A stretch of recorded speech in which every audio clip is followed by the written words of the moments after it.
ওইখানে আমাদের একটা অসুবিধা চাকু মেরে দিচ্ছে একবারে চোখের উপরে লাগছে, এটাও সকালের কাছে।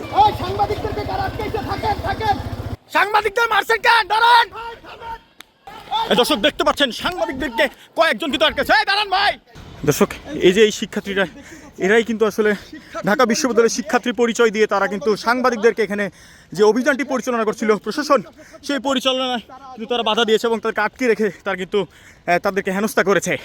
শহরার্থী উদ্যানে আমরা গেলাম আর কি, গেলাম যে এই 7:30 পৌনে 8টার দিকে, 8টার দিকে আর ওই যে ওই সময় আপনাকে ফোন দিচ্ছিলাম। তো এখন যেটা হয়েছে, আমরা তো ওই যে ভিতরে এই সময়টাতে যারা থাকে তারা মানে সবই হচ্ছে অসৎ উদ্দেশ্যে, মানে মূল কথা হচ্ছে গাঁজা খাওয়া, ওই যে ইয়াবা খাওয়া, মুক্ত এই পার্টি। কিন্তু আজকে যখন ঢোকা দেখি ম্যাক্সিমামই কিন্তু ঢাকা ইউনিভার্সিটির স্টুডেন্ট, মানে ওরা পরিচয় দিচ্ছে, অনেকের কাছে কার্ড আছে, অনেকের কার্ডও নাই, এমনি পরিচয় দিল যে আমরা ঢাকা ইউনিভার্সিটি।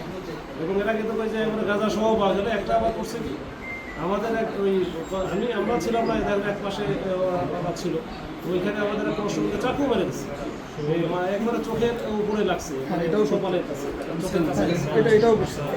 এটাও করছে।